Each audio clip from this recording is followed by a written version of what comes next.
Disney said, gee, or Bob Iger said, gee, if you really want to sell your company, if you're thinking about selling it, because we were talking about retirement and what are you going to do after all this kind of stuff. George Lucas doesn't argue with actors. He replaces them. In a galaxy far, far away from Hollywood diplomacy, Lucas built an empire on one simple principle. The vision comes first, egos come last. For 4 decades, he's controlled every frame, every line, every breath of his cinematic universe. And when an actor threatened that control, they didn't get a dramatic exit. They got digitally erased. Lucas approaches filmmaking like engineering. Every element serves a specific function in a larger machine. Actors aren't artists collaborating on a shared dream. They're components delivering predetermined results. When a component malfunctions, you don't repair it, you upgrade it. Lucas has spent billions perfecting his worlds, and he's never let a single performer derail that perfection. But some actors never understood the rules. They arrived expecting creative input, character development, and emotional depth. They forgot they were stepping into a universe already complete in Lucas's mind, where every word was calculated and every gesture served the mythology. When they pushed back, Lucas didn't push harder. He simply moved forward without them. These aren't stories of artistic differences or creative clashes.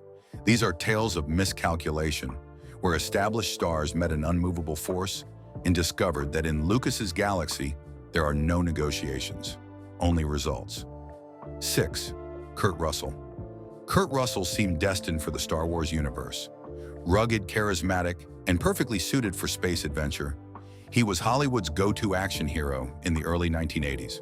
When Return of the Jedi entered pre-production, Russell's name topped every fan casting list for Han Solo's potential replacement. Lucas wasn't interested. Into the movies in order to try to awaken a certain kind of spirituality in... The issue wasn't talent. Russell had proven himself in Escape from New York and The Thing. The problem was independence. Russell came from the John Carpenter School of Filmmaking, where actors and directors collaborated as equals. He expected to shape his characters, contribute to dialogue, and influence story direction. Lucas expected him to hit his marks and deliver lines exactly as written. Their single meeting became legendary for all the wrong reasons. Russell arrived with ideas about expanding whatever role he might play, adding backstory and creating character arcs that would span multiple films. He spoke passionately about the responsibility of actors to bring depth to genre material. Lucas listened politely, then allegedly told his casting director, "Kurt wants to be a partner. I already have partners. They're called producers." The conversation ended when Russell suggested that Star Wars could benefit from more human moments between the spectacle. Lucas reportedly stared at him for a full 10 seconds, then said, "The spectacle is the human moment." Russell left without a role, and Lucas moved forward with actors who understood that, in his universe, characters served the story, not the other way around. I had all these really big action set pieces. I couldn't really explain what I wanted to do with storyboard. Russell never publicly criticized Lucas, but insiders noted the frost between them at industry events. Lucas, for his part, continued casting actors who could disappear into costumes and makeup without demanding psychological motivation for every lightsaber swing. 5. William Hurt. William Hurt represented everything George Lucas avoided in actors: internal complexity, methodical preparation, and an obsession with emotional truth. When casting began for the prequel trilogy in the late 1990s, Hurt's name emerged for several key roles. Lucas shut down every suggestion with increasing frustration. Hurt's approach to character work was legendary in Hollywood.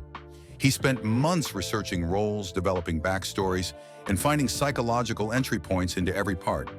For most directors, this dedication was invaluable.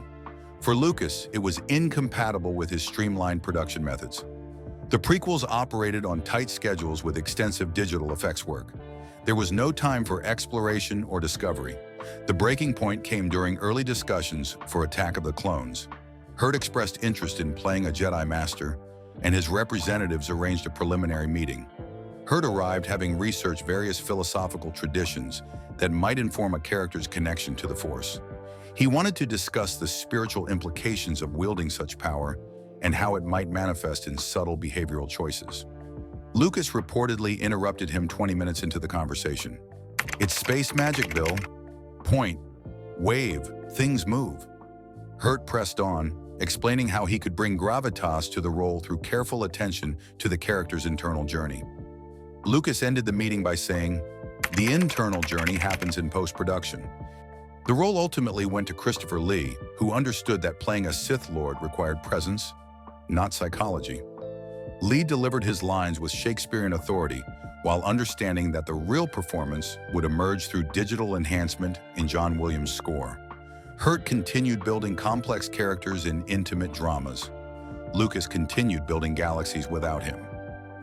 4. Kevin Spacy. Kevin Spacy possessed the calculating intelligence that could have made him a perfect Star Wars villain. His ability to project menace beneath a civilized surface seemed tailor-made for the Sith. But Lucas discovered that Spacy's greatest strength as an actor became his greatest weakness as a collaborator. He was always performing, even when the cameras weren't rolling. During early development of Revenge of the Sith, Spacy's name surfaced for General Grievous before the character became fully digital. The role required an actor who could bring mechanical precision to organic movement, creating a bridge between human performance and digital enhancement. Spacy seemed ideal until Lucas realized he couldn't turn off his actor's instincts. I realized at some point I needed to retire, and I wanted to go on and do other things, things in philanthropy. And In their only substantial interaction, Spacy treated every conversation like an audition. He modulated his voice, adjusted his posture, and delivered responses with theatrical timing. When Lucas explained the technical requirements of performing against blue screens with tennis balls representing other characters, Spacy immediately began demonstrating how he would adapt his technique. He performed reactions to imaginary aliens and delivered sampled dialogue with varying inflections.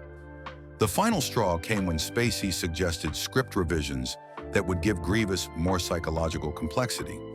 He wanted to explore the character's relationship with his cybernetic transformation and the loss of his organic identity. Lucas realized that Spacy viewed every role as an opportunity to display his acting prowess rather than serve the larger narrative. Grievous became entirely digital, voiced by Matthew Wood, who understood that sometimes the most effective performance is the one nobody notices. 3. Gary Oldman. Gary Oldman could become anyone. That chameleonic ability made him one of cinema's most respected character actors. But it also made George Lucas deeply uncomfortable. Lucas built his universe on consistency and control. Oldman represented creative chaos that could reshape entire scenes through pure force of talent. The conflict emerged during casting for The Phantom Menace. Oldman was considered for multiple roles, from Jedi Masters to Sith Lords to supporting characters throughout the galaxy. His range seemed limitless, his commitment absolute. But Lucas quickly realized that Oldman's greatest gift was also his greatest threat to the director's vision. You know, got a plan for 7, 8, and 9, which is the end of the trilogy, and other films also. Oldman approached each potential role as a complete reinvention. He didn't just read lines, he inhabited alternate personas that could fundamentally alter how scenes played.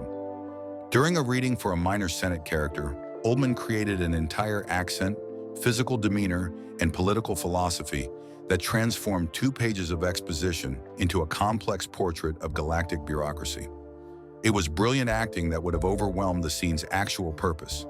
The decisive moment came when Oldman suggested that his character could have connections to other planets, creating opportunities for expanded storylines in future films.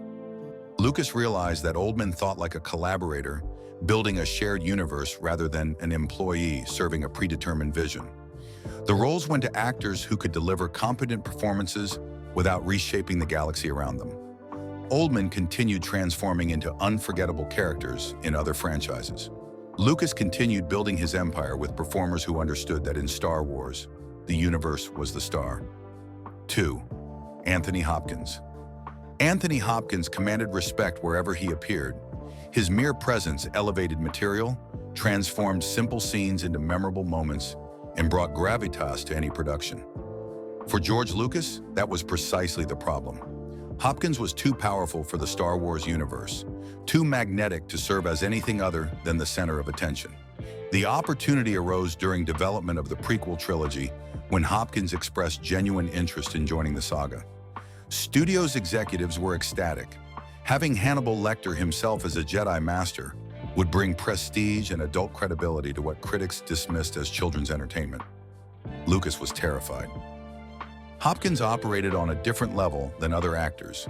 His preparation was legendary, his technique flawless, his screen presence overwhelming. In any scene, audiences would focus on Hopkins regardless of what other characters were doing or saying. Lucas had spent decades crafting a universe where spectacle and mythology took precedence over individual performances. Hopkins would have shifted that balance simply by existing.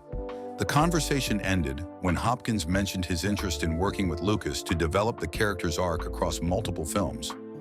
Lucas politely explained that character arcs were predetermined and served specific narrative functions. 3 or 4 months of screenings, probably, a dozen, 2 dozen screenings at least, the word really got out that the film was a... Hopkins nodded thoughtfully, understanding that he was being dismissed. The roles went to actors who could deliver wisdom without overwhelming the scenes with their personal authority. Hopkins continued commanding screens in prestigious dramas. Lucas continued building worlds where no single element overshadowed the mythological whole. Sean Connery. The biggest rejection in Star Wars history happened behind closed doors, but its impact echoed through decades of casting decisions. Sean Connery was offered the role of Obi-Wan Kenobi in the original trilogy and turned it down, calling the script incomprehensible nonsense. Lucas never forgot that dismissal, and when opportunities arose to work with Connery later, the director's response was swift and permanent: never again. Connery's rejection wasn't just professional, it was personal. He had read the script for A New Hope and reportedly told his agent that science fiction was beneath his artistic standards. He compared it unfavorably to serious drama and suggested that Lucas was wasting his talent on juvenile fantasy. The role went to Alec Guinness, who understood that bringing dignity to genre material was an art form in itself. But the real damage came years later when Connery's representatives reached out during prequel development. Age had given the Scottish actor perspective on genre filmmaking, and he expressed interest in playing an elder Jedi or Sith character. Lucas refused to take the meetings. Group of ideas and characters and books and all kinds of things. We could go on making Star Wars for the next 100 years. He had built Star Wars into a global phenomenon without Connery's help and wasn't interested in validating the actor's change of heart. The rejection was absolute and final. When studio executives suggested that Connery's presence could add gravitas to Attack of the Clones, Lucas reportedly responded, "He had his chance to add gravitas. He chose to add nothing instead." The director had learned that Star Wars didn't need establishment credibility. It had created its own. George Lucas proved that in his galaxy, the director's vision reigned supreme. He didn't need Hollywood's biggest names to build cinema's most enduring franchise. Sometimes the most powerful force is simply knowing when to say no.